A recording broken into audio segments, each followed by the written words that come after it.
نہیں تھا.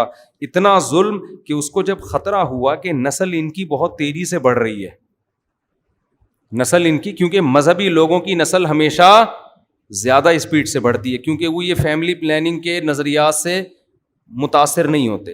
اور اگر کوئی مذہبی آدمی متاثر ہے تو مذہبی ہے نہیں, وہ ایک لبادہ اڑا ہوا ہے اس نے دین کا, اس کے دل میں توکل, اللہ پہ اعتماد اور صحیح حدیث کی ویلیو اس کی نظر میں ہے نہیں. ابھی میں نے کینسر کے اسپیشلسٹ ڈاکٹر ہیں ان کا انٹرویو لیا, انہوں نے بتایا, میرا آن دا ریکارڈ موجود ہے میرے چینل مفتی طارق مسعود اسپیچز پر, کہ جو بریسٹ کینسر ہے نا اس کی ایک بڑی وجہ لڑکیوں کی دیر سے شادی بھی ہے, نسل کو روکنا بھی ہے, سمجھتے ہو, تو یہ بھی ایک بہت بڑی وجہ ہے. تو نیچر سے لڑو گے نا برباد ہو جاؤ گے, فائدہ نہیں ہوگا. خیر, تو فرعون نے کیا کرنا شروع کیا نسل کم کرنے کے لیے نا, کیونکہ اس کو پتا تھا, اتنی سینس فرعون میں بھی تھی کہ جس قوم کا گروتھ ریشو بڑھتا ہے پاورفل وہی ہوتی ہے, وہی پاورفل ہوتی ہے. تو فرعون نے کیا کیا, اب فیملی پلاننگ کے طریقے تو اس زمانے میں ایجاد نہیں ہوئے تھے کہ ان کو تمیز سے فری میں خواتین گھروں میں گردش کرتیں اور ان کو سمجھاتی تمہارے وسیع تر مفاد کے لیے 2 بچے ہی اچھے. ایکچولی ایجوکیشن اور فیس بچوں کی کہاں سے, کنوینس کا خرچہ, پھر ایکچولی دیکھیں عورت کی صحت, یہ ٹوپی ڈرامے فرعون کو نہیں آتی. یہ آج کل کے فرعونوں نے سیکھے ہوئے ہیں یہ, کہ قتل بھی نہ کرو اور کام ایسا کرو کہ کام قتل سے بڑھ کر ہو جائے, بدنامی بھی نہ ہو. تو فرعون تو سیدھا سیدھا اس نے کیا کیا, بھائی پیدا ہونے سے تو روک نہیں سکتے ہم, یہ ٹائم پہ شادیاں بھی کرتے ہیں. ان کے مذہب میں شادیاں بھی زیادہ تھیں, بنی اسرائیل میں 4 سے زیادہ شادیاں الاؤ تھی حضرت موسیٰ کے مذہب میں. تو انہوں نے کہا بھائی یہ تو اب حل یہی ہے کہ جو لڑکے پیدا ہو رہے ہیں ان کو ذبح کر دو, لڑکیوں کو زندہ چھوڑ دو, لڑکوں کو قتل کر دو. کیونکہ نسل جو مضبوط ہوتی ہے وہ کس سے ہوتی ہے, لڑکوں سے. مرد زیادہ ہوں گے تو نسل مضبوط ہوگی. اور کسی نے اس کو بتا بھی, کوئی نجومی وجومی نے ٹوپی ڈرامہ نہیں کیا تھا, خوب سمجھ لو.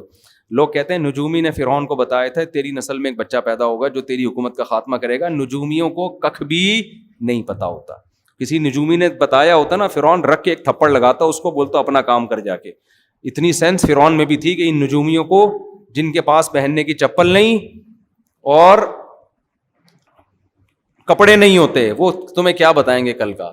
تو یا تو فرعون کو خواب آیا تھا یا اس کو ویسے ہی خطرہ تھا کہ مجھے خطرہ کس قوم سے ہے. عین ممکن ہے اس سے اندازہ لگایا ہو کہ ہمیشہ لیڈر اس قوم میں پیدا ہوئے ہیں. یوسف علیہ السلام مصر میں کہاں تھے, بنی اسرائیل میں سے تھے نا, تو لیڈر ہمیشہ اس قوم میں. تو مجھے خطرہ اسی قوم میں کوئی لیڈر پیدا نہ ہو جائے, کیونکہ بعض قومیں اچھی ہوتی ہیں لیڈر سے محروم. لیڈر اگر قوم کے پاس نہیں ہے تو کتنی اچھی قوم ہو, بھیڑ بکریوں کی طرح اس کی حیثیت ہوتی ہے جیسی ہم لوگوں کی حیثیت ہے. سمجھتے ہو, لیڈر خاندانی مل جائے تو قوم بھی خاندانی بن جاتی ہے پھر. لیکن خاندانی لیڈر کی سلیکشن کے لیے پہلے سے تھوڑا بہت خاندانی ہونا ضروری ہے. اب دیکھیں کیا ہوتا ہے, اللہ خیر کرے.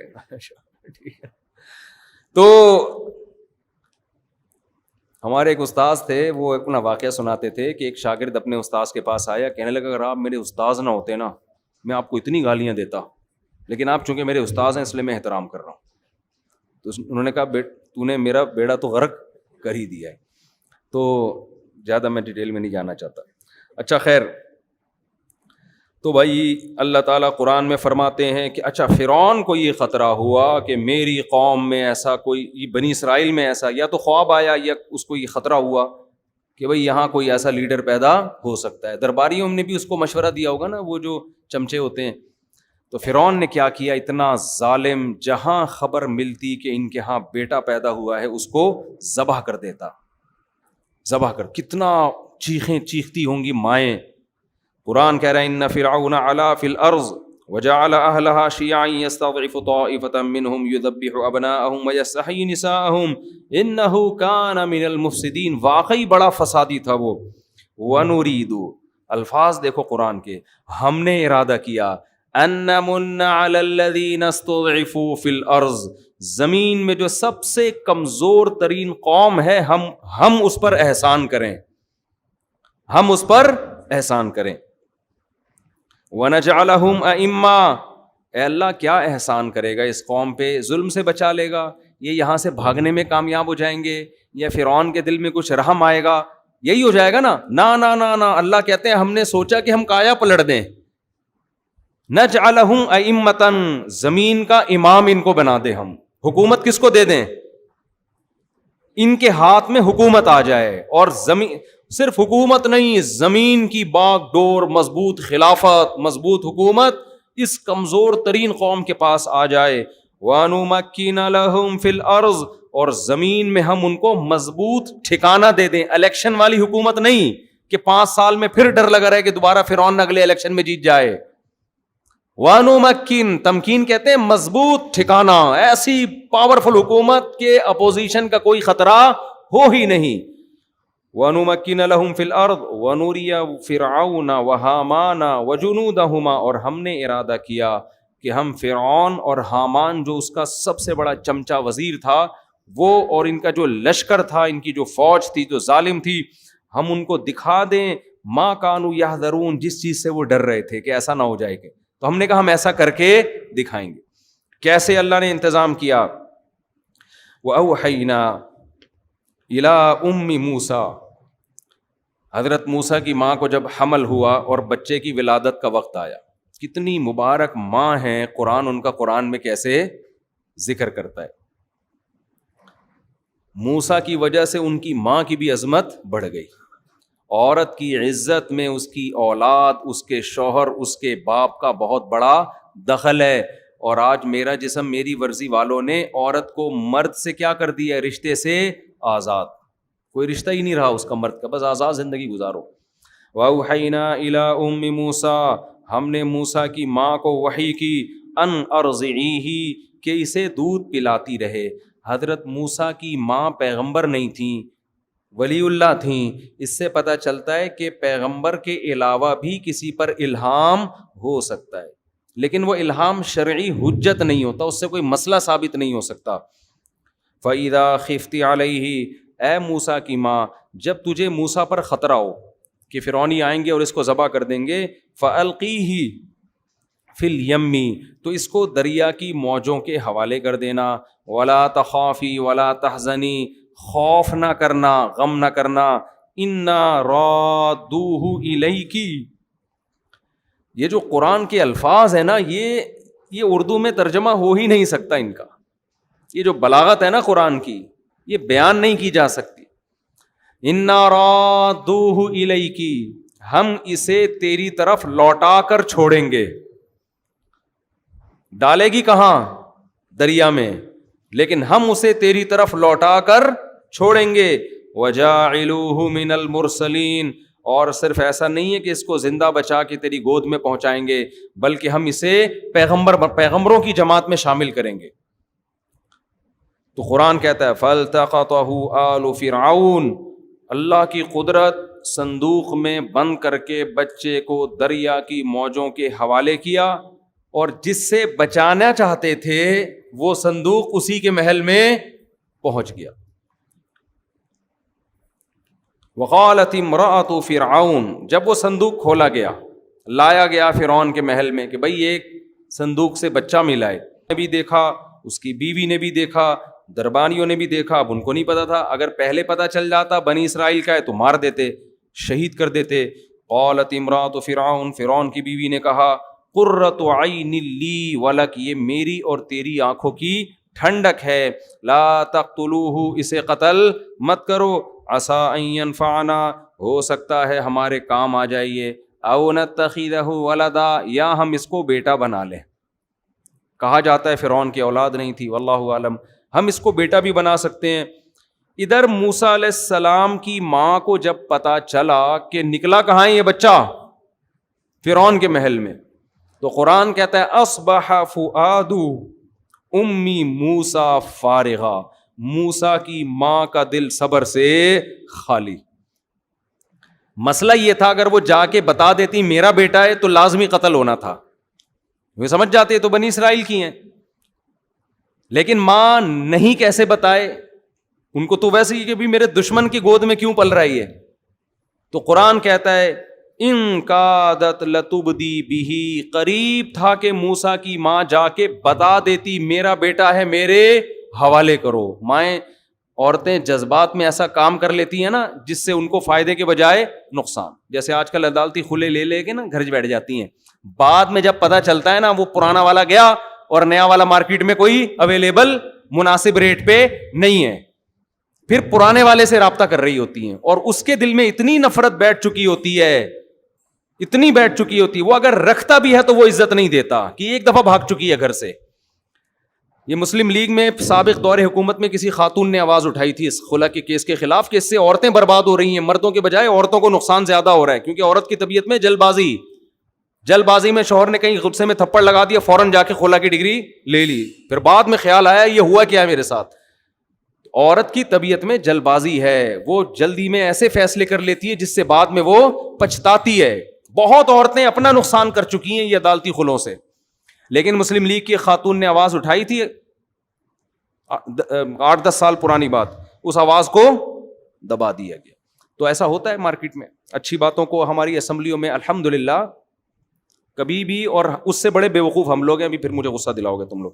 اچھا خیر, تو بھائی قرآن کیا کہتا ہے, قریب تھا کہ وہ بتا دیتی کہ میرا بیٹا ہے, لیکن قرآن کہتا ہے لولا ربطنا علی قلبہا, ہم نے ان کے دل کو مضبوطی سے باندھ دیا.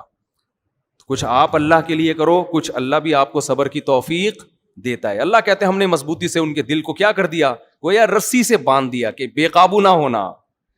قرآن کہتا ہے وقالت لاختہ, جب حضرت موسیٰ کی ماں نے بچے کو صندوق میں ڈالا تو حضرت موسیٰ کی بہن سے کہا قصیہ, اس صندوق کے پیچھے پیچھے چل. اللہ کے کہنے پہ میں ڈال تو رہی ہوں لیکن پتہ نہیں بچہ جائے کہاں, پیچھے پیچھے چل. فبصرت بہ عن جنب وہم لا یشعرون, موسیٰ کی بہن چپکے اس صندوقچے کو دیکھتی رہیں, فرعونیوں کو پتا نہیں چلا. اس لیے کہ اگر فرعونیوں کو پتا چل جاتا نا کہ یہ بچی دیکھ رہی ہے تو وہ کہتے بھئی اس کا کیا لگتا ہے جو اتنے دور سے اس کے ساتھ چل کے آ رہی ہے, تو وہ سمجھ جاتے یہ اس کی رشتہ دار ہے, بہن ہے, اور بچہ پتا چل جاتا کہ کس کا بیٹا ہے یہ. تو قرآن کہہ رہا ہے لاشعوری طور پر نا اس نے بس یہ دیکھ رہی ہے جا کہاں رہا ہے. وحرمنا علیہ المراضع من قبل, بچے کو سب سے پہلے دودھ چاہیے ہوتا ہے. تو فرعون کی بیوی نے جب مشورہ دیا نا اس کو قتل نہیں کرو, فرعون نے کہا بالکل آپ کا مشورہ سر اور آنکھوں. سمجھتے ہو, سمجھ تو گئے ہوگے آپ لوگ. اب کیا ہوا کہ جی وحرمنا علیہ المراضع من قبل, ہر دودھ پلانے والی کے دودھ کو اللہ نے موسیٰ پر حرام کر دیا. حرام کا مطلب موسیٰ کسی کی چھاتی کو منہ لگانے کے لیے تیار نہیں. فقالت, اب ظاہر ہے بچہ تو مر جائے گا. حضرت موسیٰ ظاہر ہے پیغمبر تھے, اتنے حسین تھے کہ قرآن میں سورہ طٰہٰ میں آتا ہے القیت علیک محبۃ منی, ایسا پیار تھا نا ان کے چہرے پر کہ سب کے دلوں میں اللہ نے ان کی محبت ڈال دی, فرعونیوں کے دل میں محبت ڈال دی. بچے پر پیار اتنا آ رہا تھا سب کو, اتنے خوبصورت, اتنے حسین. تو اب وہ سب چاہ رہے تھے کہ اس بچے کی جان محفوظ ہو جائے. اب پریشان ہے بھائی, بچہ کسی کا دودھ نہیں پیتا. شکر ہے اس وقت تک پاؤڈر کا دودھ ایجاد نہیں ہوا تھا. آج ہم کہتے ہیں کوئی بڑا لیڈر چاہیے تو پاؤڈر کا دودھ پی کے بڑے بڑے لیڈر پیدا نہیں ہوتے. پاؤڈر سے اچھا ہے بھینس کا پلا دو اپنے بچوں کو, شاید کچھ بن جائے. خیر, میں کمپنی کا نام لینے لگا تھا لیکن پھر میں نے کہا کمپنی والے کیس کر دیں گے میرے خلاف. وحرمنا علیہ المراضع من قبل فقالت هل ادلکم, اب وہ بہن موسیٰ علیہ السلام کی چلی گئی دربار میں, کہنے لگی بھائی وہ ایک خاتون ہے, میرا خیال ہے کہ میں بھی جب یہ وہ گود میں لیں گی تو اس خاتون کے بارے میں رپورٹ یہ ہے کہ ہر بچہ ان کا دودھ پی لیتا ہے, ایسے کچھ گول مول کر کے نا, تاکہ یہ پتہ نہ چل جائے کہ وہ ان کی ماں ہے اور میں ان کی بہن ہوں. اس بچی کا بھی کیسا کانفیڈنس تھا, کتنے احتیاط سے اس نے جا کے فرعونیوں کو ایسا بتایا کہ پتہ نہ چلے کہ میرا اس سے کوئی ریلیشن ہے. قرآن کہتا ہے علی اہل بیت یکفلونہ لکم, میں تمہیں ایسے گھر کا پتہ بتاؤں جو اس کی کفالت کر لیں گے بچے کی اچھے سے. وہ ایک خاتون ہے, وہ بچوں کو اچھا سا پال بھی لیتی ہیں اور امید ہے یہ بچہ ان کا دودھ پی بھی لے گا. قرآن کہتا ہے وہ لوگ خیر خواہی چاہ رہے تھے حضرت موسیٰ کی, بچے کی جان بچانا چاہتے تھے. فرددناہ الی امہ, ہم نے اس طرح موسیٰ کو ان کی ماں کی گود میں پہنچا دیا. پہلے زمانے میں دستور تھا، مالدار گھرانوں کی عورتیں بچے پیدا کر کے دائیوں کے حوالے کر دیتی تھی کہ بس پیار کروانے کے لیے دن میں 3-4 دفعہ زیارت کروا دیا کرو، باقی ساری ٹینشن کس نے اٹھانی ہے؟ تم نے، اور جب تھوڑا سا انگلی پکڑ کے چلنے کے قابل ہو جائے تو پھر ہمارے حوالے کر دینا۔ تو میں مالدار عورتوں سے کہتا ہوں جو بڑی ڈیسنٹ قسم کی لائف گزارنا چاہتی ہیں، بچے پیمپر ویمپر ان ٹینشنوں، اور اس کی وجہ سے وہ نسل روک لیتی ہیں، تو روکنے سے بہتر ہے پیدا کر کے دائیوں کے حوالے کر دو۔ میاں سے بولو جہاں اتنا خرچہ کر رہے ہو وہاں ایک دائی رکھ لو، وہ پال پوس کے تھوڑا جب چلنے پھرنے کے قابل ہو جائے گا تو تمہارے حوالے کر دے گی، اس میں کوئی حرج نہیں ہے۔ نہ پیدا کرنے سے بہتر ہے کسی سے پلوا لو۔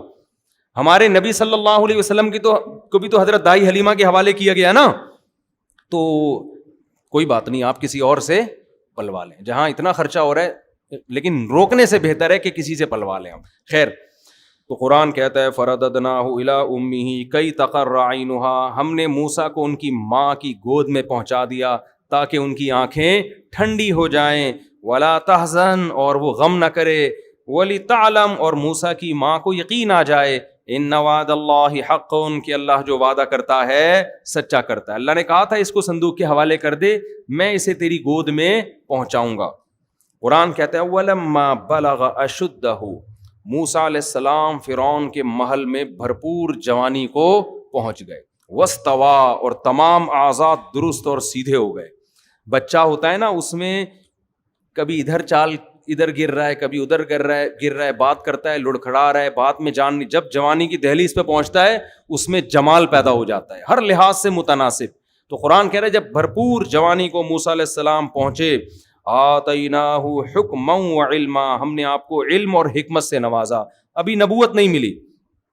وَكَذَلِكَ نَجْزِي الْمُحْسِنِينَ وَدَخَلَ الْمَدِينَةَ عَلَىٰ حِينِ غَفْلَةٍ مِّنْ أَهْلِهَا، اب آپ مصر شہر میں نکلے، دوپہر کو سب سو رہے تھے تو حضرت سب قیلولہ کیا کرتے تھے، ہمیشہ سے انسانوں میں رواج رہا ہے، جب سے انگریزوں کی حکومت آئی ہے نا دنیا میں، قیلولہ مارکیٹ سے کیا کر دیا انہوں نے، شارٹ کر دیا، چائے پہ لگا دیا، سگریٹ پہ لگا دیا، پان گٹکے تمباکو پہ لگا دیا۔ اللہ تعالیٰ انگریزوں کو ہدایت کاملہ عاجلہ عطا فرمائے، ٹھیک ہے نا۔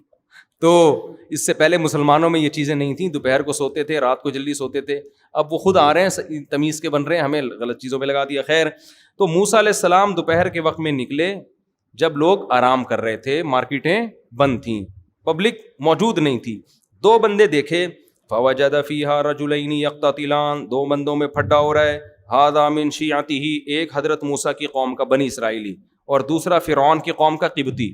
تو قبطی لوگ اکثر ظلم کرتے تھے بنی اسرائیلیوں پر نا، کمزور سمجھ کے تنگ کرتے تھے۔ حضرت موسیٰ سمجھ گئے کہ یہ قبطی ہے جو بنی اسرائیلی کو تنگ کر رہا ہے، تو فاستغاثہ الذی من شیعتہ، جو موسیٰ کی قوم کا آدمی تھا اس نے مدد کے لیے بلایا کہ حضرت آپ مدد کریں، یہ مجھے تنگ کر رہا ہے۔ موسیٰ علیہ السلام قریب گئے اور جو فرعونی تھا فوکزہ، اسے ایک مکہ مارا لڑائی چھڑوانے کے لیے۔ میں اکثر یہاں پر یہ بتاتا ہوں کہ جب دو آدمی لڑ رہے ہوں، نہیں چھوڑ رہے ہوں نا لڑائی تمیز سے، دونوں کو آپ بھی مارنا شروع کر دو، حقیقت ہے، پھر چھوڑیں گے، ایک مکہ اس کے لگاؤ اور ایک مکہ اس کے لگاؤ۔ تو ایسے کنی کترا کے نکل نہ جایا کرو، لڑائی ہو رہی ہوتی ہے اور لوگ کہتے ہیں ان کا آپس کا مسئلہ ہے، بھائی منہ ٹوٹ جائے گا، ٹانگ وانگ ٹوٹ جائے گی۔ ابھی ہم نے کچھ دن پہلے دیکھا ایک بائک سے ٹکرائی ہے، دونوں لڑ رہے تھے، اس نے اٹھا کے زمین پہ مارا ہے اس کو۔ میں کہیں واکنگ کے لیے جا رہا تھا، ہم لوگ گئے، ہم نے، بعض لوگوں نے کہا چھوڑو چھوڑو، میں نے کہا نہیں چھوڑو یار، یہ مار دے گا اس کو، تو لڑ رہے ہیں، کوئی چھڑوانے والا ہونا چاہیے۔ خیر اللہ کا شکر ہے چھوڑ دیا انہوں نے ایک دوسرے کو۔ ایک آدمی حاوی آ گیا تو سڑک پہ گھسیٹ رہا ہے، مارے چلے جا رہا ہے۔ خیر، تو موسیٰ علیہ السلام نے مکہ رکھ کے لگایا کس کے؟ قبطی کے، لڑائی چھڑوانے کی نیت سے۔ فقضى علیہ، اور اس کا انا للہ ہو، کیونکہ جوان تھے، طاقتور تھے، پیغمبر کمزور نہیں ہوتے، تو ایک ہی مکے سے اس کا کام تمام ہو گیا۔ اب تھا بھی فرعونی، یہ بڑا مسئلہ تھا، لیکن کسی کو پتہ نہیں چلا، کیونکہ قرآن کہہ رہا ہے غفلت کا وقت تھا اور سب آرام کر رہے تھے، کسی کو نہیں پتہ چلا۔ یہ بنی اسرائیلی تھا، اپنی قوم کا آدمی تھا، اس سے خطرہ تھا نہیں کہ یہ راز فاش کر دے گا جا کے۔ تو قال ھذا من عمل الشیطان، حضرت موسیٰ نے کہے تو شیطان کا عمل ہو گیا، شیطان تو بڑا گمراہ ہے۔ پھر اللہ سے دعا مانگی، اللہ میرے اس غلطی کو معاف کر دے، میں نے جان کر قتل نہیں کیا۔ فغفر لہ، اللہ نے معاف کر دیا۔ پھر موسیٰ علیہ السلام نے کہا اللہ تو نے مجھ پر انعام کیا، میں آئندہ کبھی کسی ظالم کا مددگار نہیں بنوں گا. اگلے دن موسیٰ علیہ السلام شہر میں نکلے ہیں, مصر شہر میں, خوف زدہ ہو کے کہ چونکہ لاش جب ملے گی تو فرعون انکوائری کرے گا ہماری قوم کا بندہ مارا کس نے. جب پتہ چلے گا میں نے تو پھر وہ مجھے زندہ نہیں چھوڑے گا, کیونکہ فرعون کو جب بعد میں پتہ چل گیا بنی اسرائیل کے ہیں تو ویسے ہی وہ حسد کرتا تھا اور نقصان پہنچانے کی کوشش کرتا تھا. لیکن کیا ہے کہ آرام سے جا رہے تھے, پتہ ہی نہیں چلا کسی کو کس نے مارا ہے.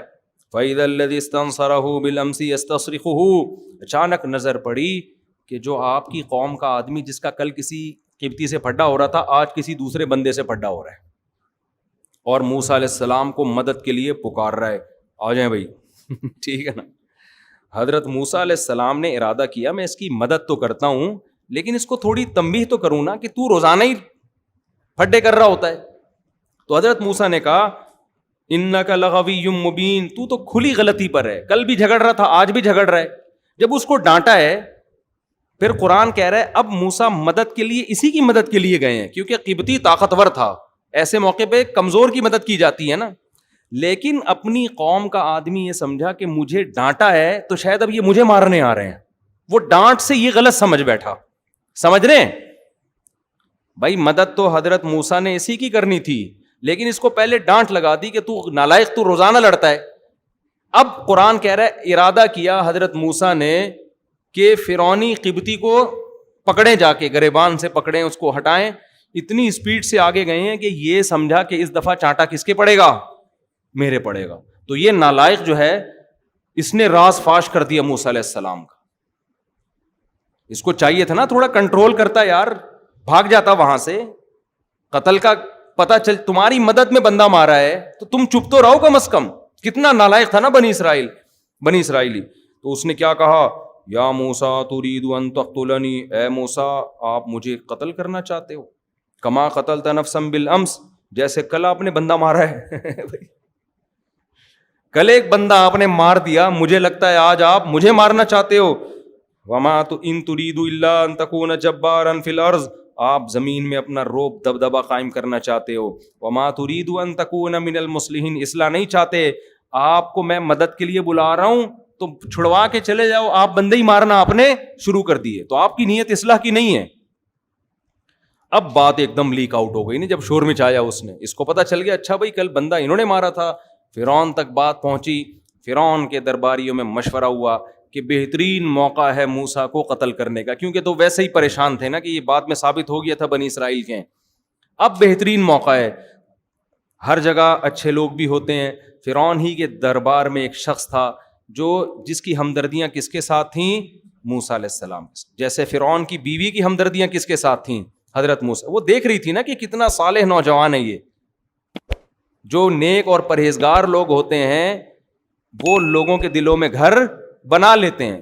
تو فرعون ہی کے محل میں حضرت موسیٰ کے بہت سے حامی پیدا ہو گئے تھے.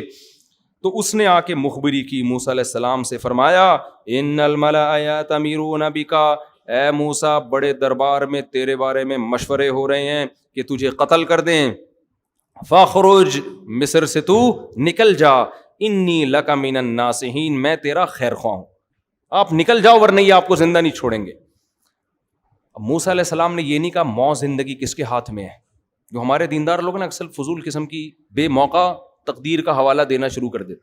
زندگی موت کس کے ہاتھ میں ہے, اللہ کے ہاتھ. کس کے ہاتھ میں ہے, اللہ. میں کہیں نہیں جاؤں گا, میں کسی سے ڈرتا مرتا, بول لو نا, نہیں ہوں, میں کوئی ڈرتا مرتا تھوڑی ہوں. جو رات قبر میں لکھی ہے وہ قبر میں. یہ باتیں بالکل ٹھیک ہیں, جو رات قبر میں لکھی ہے وہ آئے گی, لیکن آپ کو کیا پتا کون سی رات لکھی ہوئی ہے, ٹھیک ہے نا, آپ کو تھوڑی پتا ہے, آپ تو بچنے کی کوشش کرو. حضرت موسیٰ کو اندازہ ہو گیا بھائی یہ مجھے قتل کر دیں گے, تو جان بچانا بھی فرض ہے, جان بچانے کی تدبیریں اختیار کرنا بھی فرض ہے. قرآن کہتا ہے فخرج منہا. اب حضرت موسیٰ نے تو مصر کے علاوہ دنیا دیکھی نہیں تھی, اب کہاں جائیں بھائی, تو مدین جانے کا ارادہ کیا, کیونکہ سنا تھا کہ مدین کی حکومت اچھی ہے, بادشاہ اچھا ہے. تو ارادہ آپ نے کیا کیا, مصر سے کہاں چلا جاؤں, مدین. اب پیدل نکل گئے. فخرج منہا خائفا یترقب, خوف کی حالت میں اور لوگوں سے چھپتے چھپتے مصر سے نکل گئے, اس خوف سے کہ کوئی مجھے دیکھ نہ لے. تو خوف بھی ہو سکتا ہے پیغمبروں کے دل میں. یہ سب چیزیں نیچرل ہیں. اگر آپ کے کوئی قتل کی کوشش کر رہا ہے اور آپ کی ٹانگیں کانپنا شروع کر دیں تو یہ اس کی علامت نہیں ہے کہ آپ بے دین ہیں, یہ نیچرل ہے. سمجھ رہے ہو یہ کیا ہے؟ ایک دفعہ میں نے یوٹیوب پہ ویڈیو دیکھی, زلزلہ آیا ہے, سب لوگ ڈر سے بھاگ رہے ہیں, امام صاحب کھڑے ہوئے ہیں, زبردست. پتہ نہیں اندر سے کانپیں کتنی ٹانگ رہی ہوں گی ان کی, واللہ عالم. کسی نے کہا دیکھو امام صاحب کا ایمان دیکھو. میں نے کہا ایمان نہیں ہے, پاگل آدمی ہے, اللہ معاف فرمائے, اسے کہنا نہیں چاہیے امام کو. چھت وت گرے گی, زمین میں پھٹ پھٹا جائے گی. تو جب زمین ہلے, تراویح ہو رہی ہو, تہجد ہو رہی ہو, فوراً کیا کرو, بولو بھاگ جاؤ. تو یہ کوئی ایمان کی علامت نہیں ہے. زندگی بچاؤ. حدیث میں آتا ہے نماز کے دوران سانپ نکل آئے نا, سانپ کو مار دو جا کے. یہ نہیں کہ خشوع و خضوع سے میں چونکہ نماز پڑھ رہا ہوں, میں اللہ کے دربار میں ہوں, میں سانپ سے نہیں ڈرتا. تو نماز پڑھ رہا ہے, یہ تجھے پتا ہے, اللہ کو پتا ہے, سانپ کو نہیں پتا, یہ وہ اپنا کام کرے گا. تو اس لیے قرآن کہتا ہے کہ موسیٰ علیہ السلام خوف زدہ بھی تھے کہ کہیں کوئی دیکھ نہ لے. یترقب, دیکھتے بھی پھر رہے تھے, چھپتے بھی پھر رہے تھے, اور اسی حال میں آپ نے مصر کو چھوڑ دیا. قال ربی نجینی, اور اللہ سے دعا مانگی, اے اللہ ان ظالموں سے مجھے نجات دے دے. ظالم کیوں؟ اس لیے کہ قتل خطا میں قتل کی سزا نہیں ہے. کچھ غلطی سے بندہ مار دے تو آپ جا رہے ہو گاڑی میں, اچانک کوئی سامنے آ گیا, مر گیا, یہ تھوڑی کہ آپ کو پھانسی کے پھندے پہ لٹکا دو, یہ تو ظلم ہے نا, یہ تو خالصتاً ظلم ہے. ولما توجہ تلقاء مدین, پھر مدین کی طرف رخ کیا اور کہا عسیٰ ربی ان یہدینی سواء السبیل, مجھے اپنے رب سے امید ہے وہ مجھے سیدھا راستہ دکھا دے گا. راستہ مجھے معلوم نہیں ہے لیکن اور کوئی آپشن نہیں ہے, تو چلو بس مدین کی طرف رخ کر کے نکلتے ہیں, اللہ مدد کرے گا. ولما ورد ماء مدین, ورود عربی میں کہتے ہیں پانی کے کنویں پہ آنا یا پانی کے گھاٹ پہ آنا. حضرت موسیٰ سب سے پہلے مدین جب پہنچے ہیں تو کنویں پہ پہنچے, اس لیے کہ انسان کی سب سے بڑی ضرورت کیا ہے؟ پانی. پہلے زمانے میں بھی لوگ پانی تلاش کرتے تھے, جہاں پانی ہوگا وہاں آبادی ہوگی. تو حضرت موسیٰ بھی جب مصر میں پہنچے تو کہاں پہنچے؟ کنویں کے قریب. وجد من دونہم امرأتین تذودان, دیکھا کچھ دور دو لڑکیاں کھڑی ہوئی ہیں اور وہ ہٹا رہی ہیں, یعنی پانی نہیں پینے دے رہی ہیں اپنے جانوروں کو یا اپنے مویشیوں کو. ووجد, اچھا, امۃ من الناس یسقون, اور بہت سے لوگ مرد جو ہے نا وہ مجمع میں گھسے ہوئے اور پانی نکال کے پلا رہے ہیں انسانوں کو یا اپنے مویشیوں کو, اور وہ لڑکیاں دور کھڑی ہوئی ہیں. تو حضرت موسیٰ کو ان کمزوروں پہ ترس آیا. ترس یہ آیا کہ یہ تو ان کا نمبر آنے میں تو کئی گھنٹے لگ جائیں گے.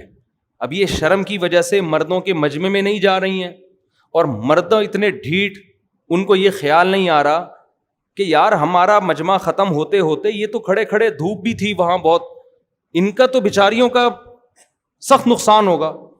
تو ہم ہی کچھ غیرت دکھا کے خواتین کو کہتے ہیں پہلے آپ پانی نکال لیں, اور ہے بھی کوئی بہت زیادہ نہیں, دو لڑکیاں ہیں نا. تو یہ اس قوم کو سوچنا چاہیے تھا نا یہ, لیکن قوم میں غیرت نہیں تھی. حضرت موسیٰ حالانکہ خود تھکے ہوئے تھے اور خود مسافر تھے, لیکن حضرت موسیٰ کو ان لڑکیوں پہ ترس آیا. یہ ایک ایک چیز سیکھنے کی ہے میرے بھائی. آپ گھننے بن کے کہیں وقت نہ گزارا کریں. کوئی پڑا ہوا ہے, ایکسیڈنٹ میں پڑا ہوا ہے, کوئی کسی کے ساتھ کوئی مسئلہ ہے, کنی کترا کے نکل گئے آپ. شریعت نے ہمیں حکم دیا ہے اگر کوئی محتاج نظر آتا ہے آپ کو معاشرے میں جس کی آپ مدد کر سکتے ہیں تو وہاں کنی کترا کے نہ نکلیں. آپ جا رہے ہو, گٹر کا ڈھکن کھلا ہوا ہے, آپ تھوڑی سی انکوائری کریں, بھائی کوئی گر جائے گا اس میں. لوگ کیا کرتے ہیں, بائک یوں سائڈ سے گھمائی, یوں گھنٹہ لگا کے نکل لیے, بس ہم نکل لیے, ہم بچ گئے, باقی جو آ رہا ہے مرے. اسپیڈ بریکر بعض دفعہ اندھیرے میں بنا دیے جاتے ہیں, لوگ آ کے مر رہے ہیں. ابھی ہمارا گارڈ زخمی ہوا ہے ایک مسجد کے باہر, انہوں نے مسجد وہ کیا روڈ بلاک کر دیا. روڈ جو بلاک کیا ہے نا, ایک درمیان سی پٹی لگا کے, وہ پٹی بائک والوں کو دور سے نظر نہیں آ رہی, اسپیڈ کے ساتھ آتے ہیں, جب قریب آتے ہیں تو پٹی نظر آتی ہے, اور کئی بائک والے گر چکے تھے وہاں. ہمارا گارڈ بھی وہاں گرا اور اچھی خاصا زخم آیا اس. وہ کہہ رہے میں نے وہاں جا کے بتایا جو لوگ بیٹھے ہوئے تھے, یار یہ کتنے لوگ گر چکے ہیں؟ تو انہوں نے کہا ہاں کیلکولیشن کر کے بتا رہے یار 8-10 بندہ اب تک گر چکا ہے. کسی کو توفیق نہیں ہو رہی یار, کچھ تو کرو بھائی, تمہارے سامنے لوگ گر رہے ہیں, تم روڈ پہ آ کے کھڑے ہو جاؤ. لیکن نہیں, جب تک 25-30 جنازے نہیں اٹھیں گے کسی کو خیال نہیں آتا. تو یہ سیکھنے کی چیز ہے. قرآن اس واقعے کے ایک ایک پہلو کو بیان کر رہا ہے. موسیٰ علیہ السلام کو ان پہ ترس آیا کہ بھائی ان بیچاریوں کا نمبر تو بہت دیر سے آئے گا. تو ان کے پاس آئے, کہنے لگے ما خطبکما, تمہاری کیا حالت ہے؟ قالتا لا نسقی, انہوں نے کہا ہم مجموعوں کے مردوں کے بیچ میں نہیں گھس سکتے. حتی یصدر الرعاء وابونا شیخ کبیر. سوال پیدا ہوتا ہے بھائی پھر گھر سے مرد کو بھیجنا چاہیے تھا نا, لیڈیز کا کام ہوتا ہے گھر میں رہنا, باہر کے کام کس کی ذمہ داری ہے؟ مردوں کی. تو انہوں نے کہا ہمارے گھر میں کوئی مرد نہیں ہے, والد ہیں اور وہ بوڑھے ہیں. وہ کیا ہیں؟ وہ بوڑھے ہیں. فسقا لہما, حضرت موسیٰ نے ان سے ڈول لیا اور ایسے کر کے جا کے پانی نکالا ہے اور جا کے ان کو ڈول پکڑا دیا. ثم تولی الی الظل. اب موسیٰ علیہ السلام کی نیت تو اللہ کی رضا کے لیے ان لڑکیوں کی خدمت تھی اور کوئی ذہن میں مفاد نہیں تھا, لیکن چونکہ مسافر تھے, کوئی ٹھکانہ نہیں ہے, کوئی جیب میں پیسے نہیں ہے کہ کہیں کھانا ہوٹل پہ خرید لیں, ہے بھائی کچھ بھی نہیں ہے. اب تھوڑی سی حضرت موسیٰ کو امید ہوئی کہ شاید یہ لڑکیاں ابا کو جا کے بتائیں کہ میں نے ان کی خدمت کی ہے اور ابا شاید کچھ مجھے بلا کے ایک آدھ ٹائم کے کھانے کا انتظام کر دیں. نیت تو یہ نہیں ہے لیکن امید ہو گئی. تو اب ان لڑکیوں سے نہیں کہہ رہے کہ دیکھو تم اپنے باپ کے پاس جا کے بتاؤ کہ میں ایک مسافر آدمی ہوں, میں نے تمہاری خدمت کی ہے, میں مسافر ہوں, کھانے پینے کا انتظام نہیں ہے, تو اگر ایک آدھ ٹائم کے کھانے کا انتظام ہو جائے تو بڑی نوازش ہوگی, باقی تفصیل میں ابا سے مل کے بتاؤں گا یہ ہوا کیا ہے میرے ساتھ. ان لڑکیوں سے موسیٰ علیہ السلام نے یہ, یار نہیں آ رہا سمجھ میں آپ لوگوں کی, ان لڑکیوں سے یہ بات نہیں, یہ سیکھنے کی چیز ہے. غیرت مند لوگ کیسے زندگی گزارتے ہیں, کیوں نہیں کہا؟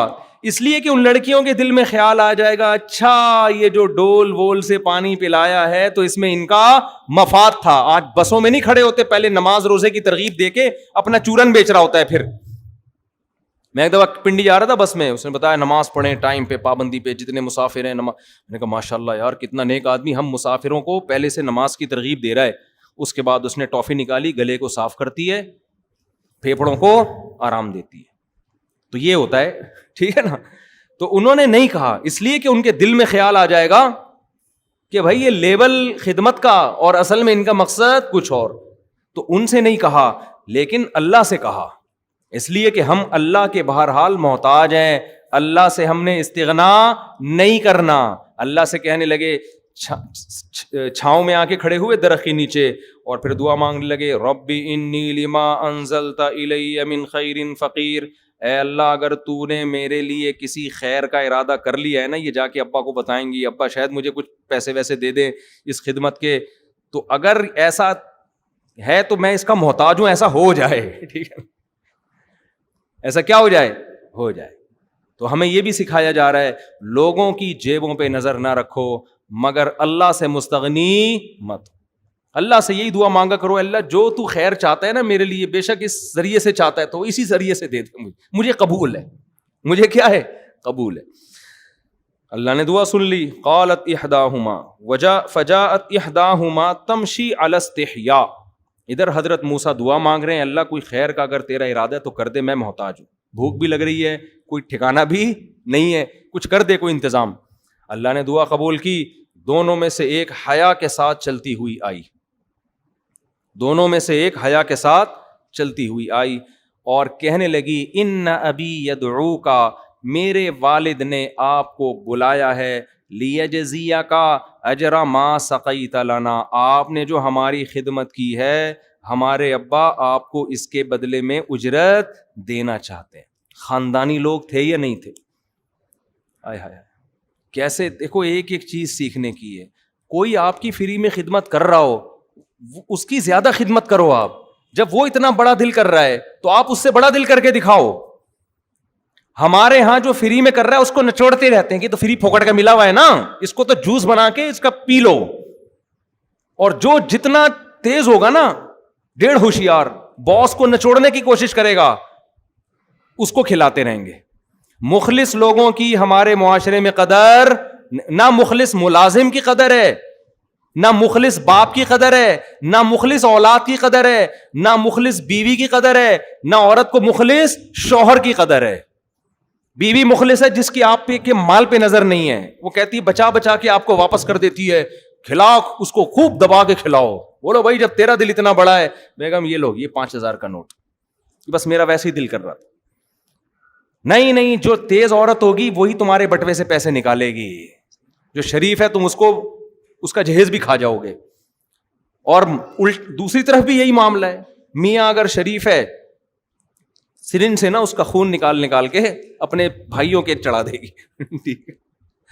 تو اس لیے کوشش کیا کرو تمہارے ماتحتوں میں جو اگر تمہیں لگے نا کہ یہ مخلص ہے تو اس کے مانگنے سے پہلے اس کو دے دیا کرو. ایک انگریز کا قول ہے کافر کا, لیکن بڑی اچھی بات ہے. اس نے کہا اپنے ماتحتوں کو کبھی باؤنڈ نہ کرو اپنے پاس کہ وہ کہیں اور جانا چاہیں تو تم روک کے رکھو. نہ نہ نہ, یہ ظلم ہے ان کو کہیں اور اچھی جگہ مل رہی ہے, بولے جاؤ بھائی. کمپنی والے آج کل مجھے اب تو نہیں بلاتے, پہلے کہتے تھے آپ ہمارے ملازمین میں بیان کریں کہ یہ ہمیں چھوڑ کے جائیں نہیں. ان کو کم بختوں کو ہم سکھاتے ہیں, جہاں اچھی جاب ملتی ہے وہاں بھاگ جاتے ہیں.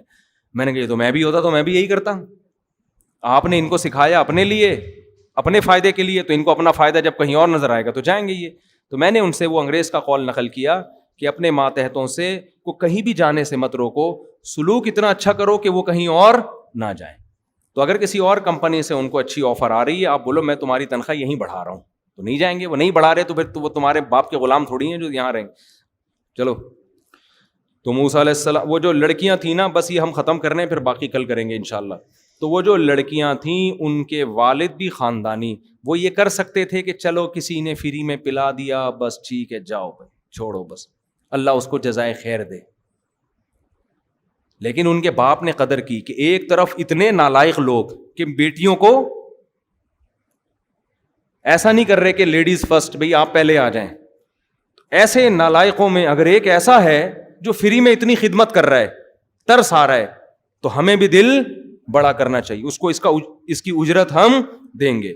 تو دونوں میں سے ایک آئی حیا کے ساتھ. حیا کے ساتھ بھی اللہ نے ذکر کیا اس لیے کہ اللہ کو عورت میں حیا کا عنصر پسند ہے. اس لیے میں کہتا ہوں اللہ کا واسطہ, خواتین جس طرح سے بائکوں پہ بیٹھتی ہیں نا دونوں پاؤں ایک طرف کر کے, اس میں حیا زیادہ ہے. اس کلچر کو تبدیل کرنے کی کوشش مت کرو.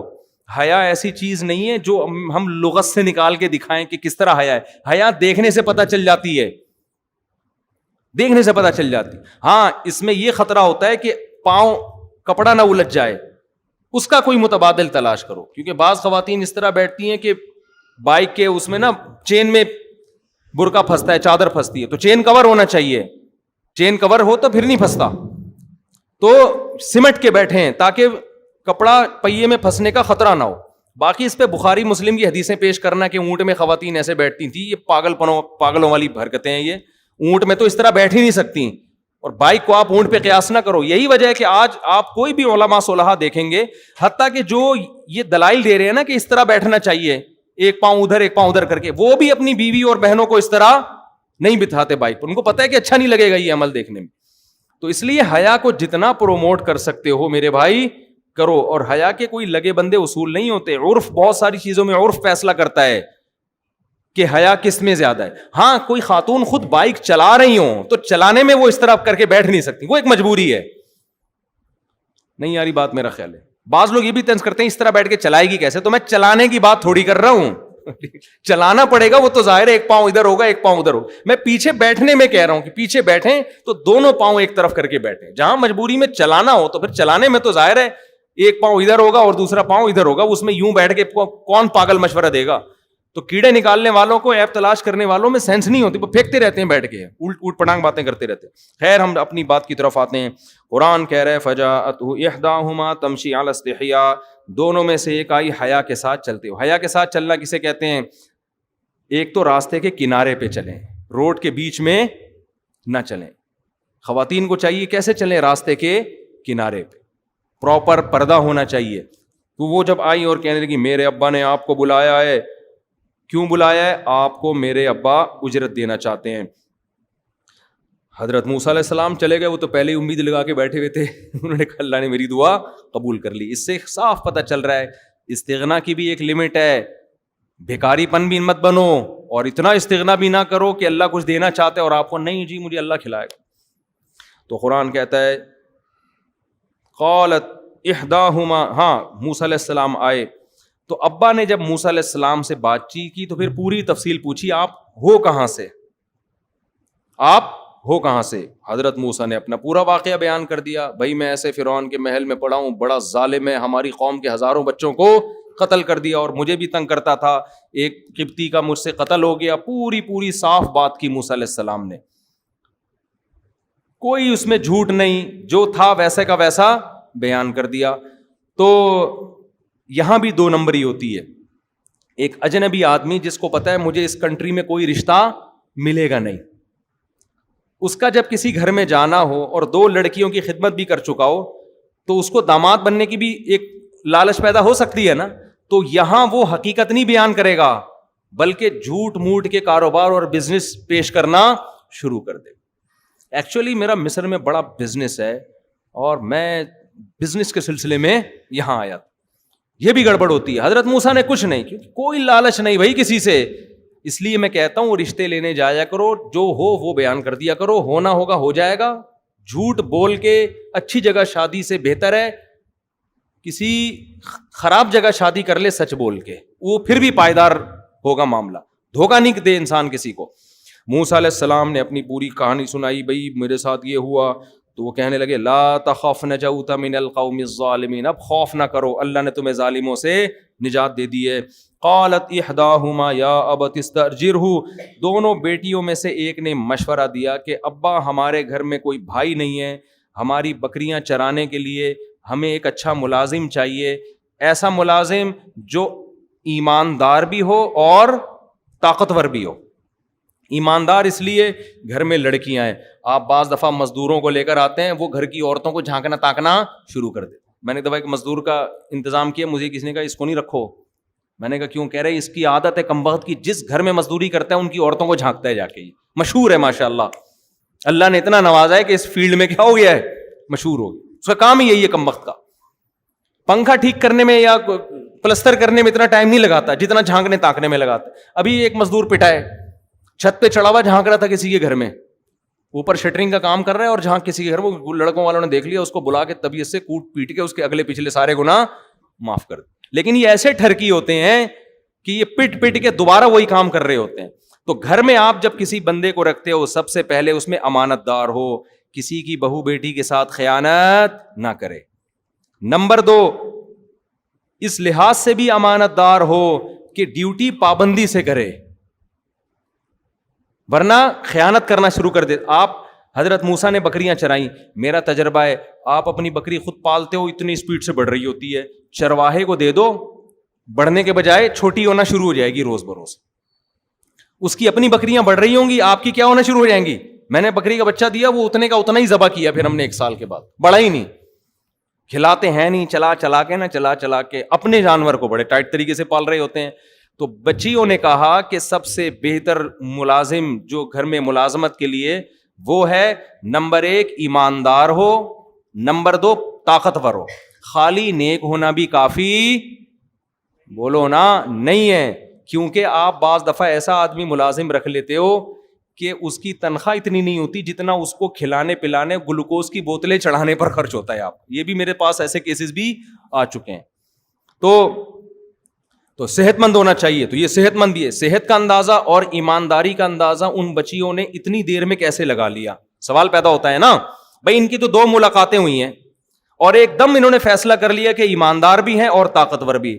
علماء کہتے ہیں طاقت کا اندازہ لگایا ڈول نکالنے سے. وہ جو لوگ تھے نا وہ ایسے یوں کر کے نا کھینچ رہے تھے، گھنٹہ لگ جاتا تھا ان کو. ہمارے حضرت تو پوری نقل کر کے بتاتے تھے نا، ای کی چی چی کی آوازیں آ رہی ہوتی تھی. ڈول بھی بڑے بڑے ہوتے تھے پہلے. حضرت موسیٰ گئے ہیں اور ایسے کر کے ڈول نکالا. ان بچیوں کو اندازہ ہو گیا کہ یہ نوجوان کمزور نہیں ہے. اور امانت کا اندازہ ایسے ہوا کہ اس پورے پروسیس میں انہوں نے دیکھا کہ ان کی نگاہیں مسلسل زمین پر جھکی ہوئی تھی. ایک دفعہ بھی انہوں نے لڑکیوں کی طرف نگاہ اٹھا کے نہیں دیکھا. میں نے ایسے لوگ بھی دیکھے، آپ مستورات کے ساتھ جا رہے ہو نا کار میں، پیچھے ٹیکسی والا کیا کرتا ہے، وہ جو گلاس ہوتا ہے نا پیچھے دیکھنے کا، وہ آپ کی بیوی پہ سیٹ کر دیتا ہے. یہ گرلز اسکول جو ہوتے ہیں نا، گرلز ان میں جو وین پہ نہیں آ رہے ہوتے، وین میں لے جانے کے لیے جو ڈرائیور ہوتے ہیں ان میں بہت ہوتا ہی ہے. ایسے شادیاں ہوئی ہیں, ہمارے ایک جاننے والے تھے, وہ اب تو پرانا ہو گیا, ان کو نہیں پتا چل, تو بچے بھی ان کے بڑے ہو گئے, بچپن کا واقعہ ہے. وہ لڑکیوں کے اسکول میں نا لڑکیوں کو لے کے جاتا تھا وہ لڑکا, تو وہاں اس نے ایک لڑکی پہ سیٹ کیا ہوا تھا وہ گلاس, وہ نہیں جو پیچھے دیکھنے کی, آنکھ مٹکا ہوا ہے, اور بالآخر الحمدللہ دونوں کی شادی ہوئی. چلو اچھا ہوا شادی ہو گئی, بچے بھی ہو گئے ماشاءاللہ, ہنسی خوشی زندگی گزر رہی ہے ان کی.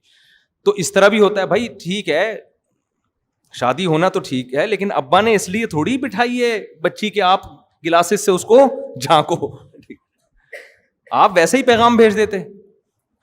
اور ایسے بھی ہم نے اچھے لوگ دیکھے ہیں کہ وہ اس کا خیال کرتے ہیں کہ بھائی آپ جب اگلے پر اعتماد کر رہے ہیں تو آپ اس کے اعتماد کو ٹھیس نہ پہنچائے.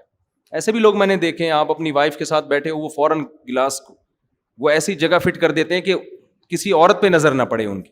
تو یہ عورتوں کو بہت جلدی پتہ چل جاتا ہے کہ کس کی آنکھوں میں مکاری ہے اور کس کی آنکھوں میں حیا ہے. یہ مردوں کو پتہ نہیں چلتا, یہ عورتوں کو 2 منٹ میں پتہ چل جاتا ہے.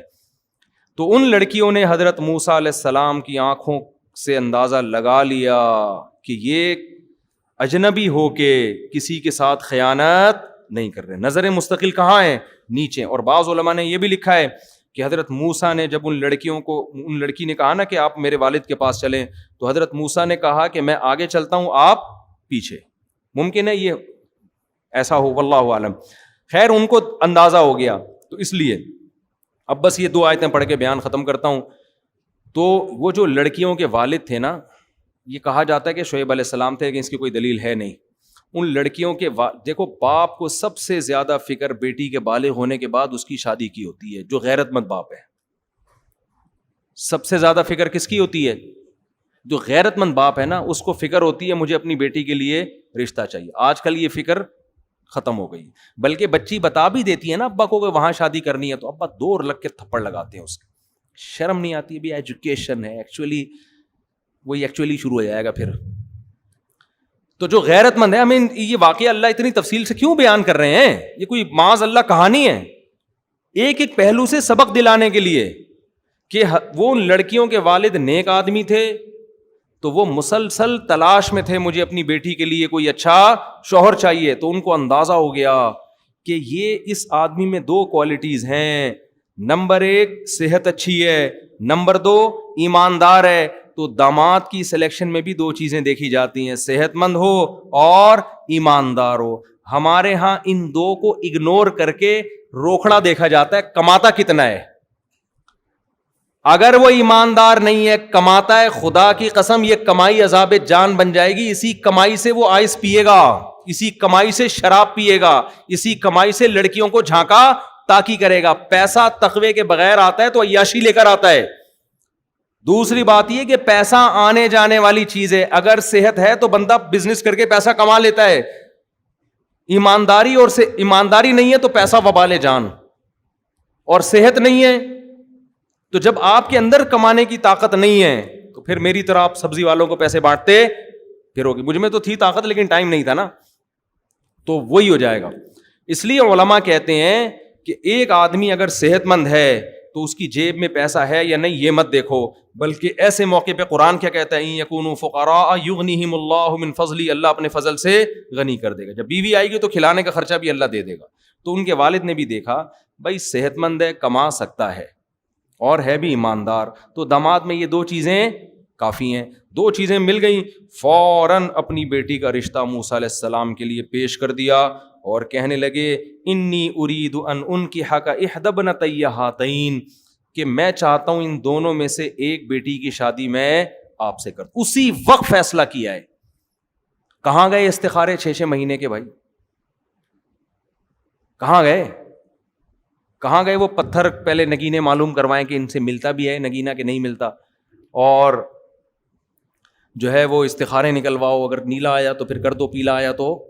بھائی داماد میں 2 چیزیں جب ثابت ہو گئیں اب کسی استخارے کی ضرورت نہیں ہے, فوراً. پھر یہ بھی نہیں کہا اچھا میں اپنے چاچا, ماموں, خالہ, پھپھو, ممانی, اور مصر سے میری کزن بھی آئی ہوئی ہے, اور ادھر فلسطین سے میرے نانا آئے ہوئے ہیں, ان سب کو میں بلا کے جرگہ ہوگا, وہ جرگہ فیصلہ کرے گا کہ اس بیٹی کی شادی آپ سے کرنی ہے کہ نہیں کرنی.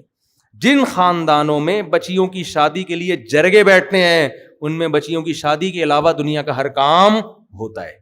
باپ کو اللہ نے اتھارٹی دی ہے, ہاں یا نہ اسی وقت کر دے. وہ سمجھتے ہو, باپ بہترین فیصلہ کرتا ہے.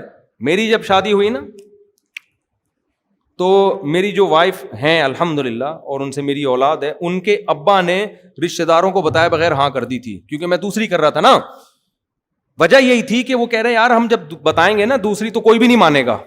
تو باپ کو پتا ہوتا ہے کہ یار میرے نے کیا فیصلہ کرنا ہے.